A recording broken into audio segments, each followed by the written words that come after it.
Yo les gars, nouvelle vidéo. Ça fait maintenant 2 ans qu'on est sur YouTube avec Ridezone et c'est le moment de faire un peu le bilan.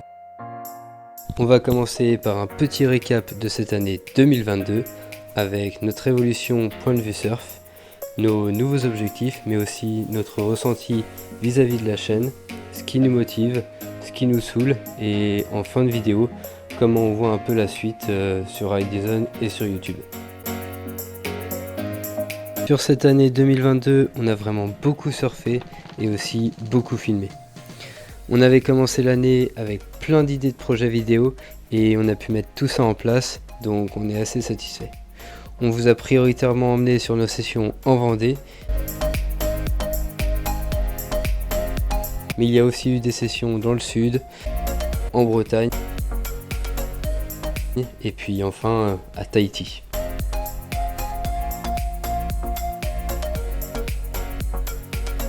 Cette année, on a essayé différents supports, que ce soit le longboard pour Clara, ou encore le surfoil ou le mini shortboard pour moi. Les vagues en Vendée et en Loire-Atlantique sont propices à ce type de pratique, donc c'était l'idéal et pour nous c'était l'occasion d'essayer ça. On a également réalisé un super projet en collaboration avec The Glacier House, la vague artificielle de Saint-Gilles, et ça nous a vraiment fait une super vidéo et une super expérience.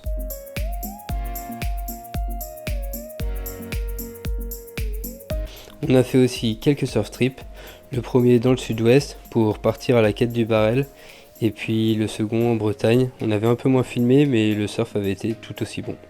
Et puis à la fin de l'hiver dernier, disons vers mars-avril, j'ai eu mon accident qui avait un peu stoppé le tournage des vidéos mais qui nous a aussi permis de filmer un peu du bord et d'essayer de diversifier un peu tout ça.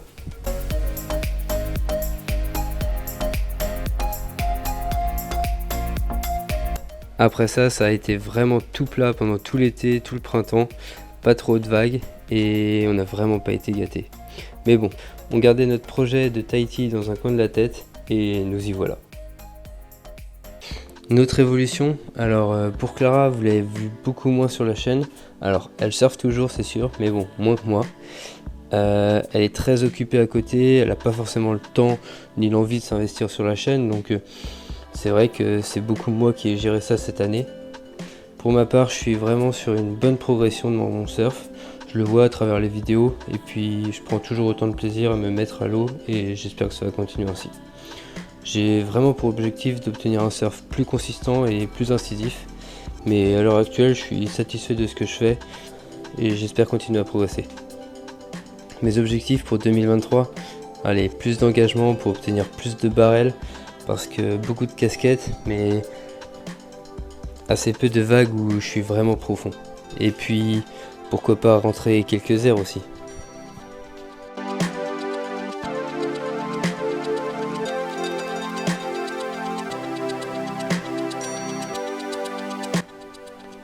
On est super content de l'évolution de la chaîne. On est presque à 2000 abonnés. Notre objectif était de passer les 1000 abonnés cette année, donc carrément top. On espère que la chaîne continue à se développer, que vous prendrez toujours autant de plaisir à regarder nos vidéos, mais surtout qu'on continue à en prendre en les faisant. Les points positifs, vraiment vos retours quotidiens sur Insta, sur Messenger, en commentaire, ça fait vraiment plaisir de vous croiser dans la vraie vie, vos encouragements, franchement ça nous refait des journées, et puis ça nous motive vraiment à fond pour continuer.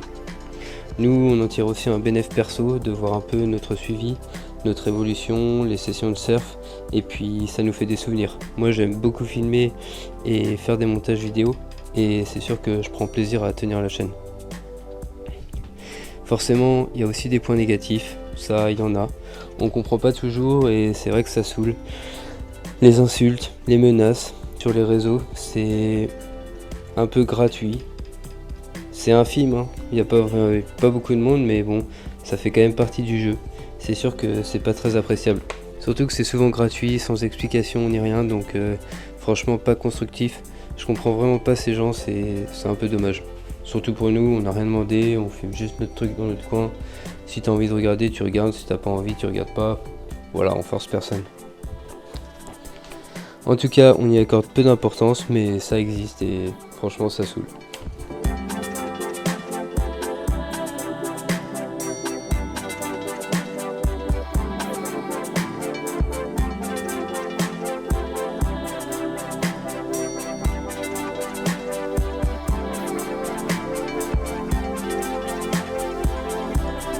Et enfin, pour finir, on va un peu parler de la suite de Ridezone. Alors, bon, c'est sûr, on va continuer la chaîne. Déjà, peut-être pas à ce rythme, parce qu'une vidéo par semaine, c'est fatigant, même voire un peu stressant. On sait qu'il y a de l'attente de votre part et des fois, ça se force un peu à sortir un montage pour sortir un montage, et puis c'est dommage, c'est précipité et c'est pas forcément ce qu'on veut. Donc, on va peut-être essayer de calmer un peu la fréquence, de diversifier un peu plus, des vidéos plus quand on veut, et puis faire un peu plus des montages sur Insta ou même sur le format réel qui demande moins de temps au final à produire. En tout cas, on a encore pas mal de projets en tête, comme par exemple de faire une foire aux questions, une FAQ pour les 2000 abonnés, donc on espère que vous répondrez présent. Pour le moment, on est en Polynésie et on a prévu d'y rester, donc continuez à nous suivre, continuez tout ça, continuez à commenter les vidéos, à vous abonner, et puis surtout, merci pour tout. Enjoy la vie, enjoy le surf, et puis merci de la part de Ridezone. Je vous dis à la prochaine, et surtout, abonnez-vous. Ridezone, c'est vraiment une très bonne chaîne. Allez, lâchez des j'aime, et surtout, n'oubliez pas de follow.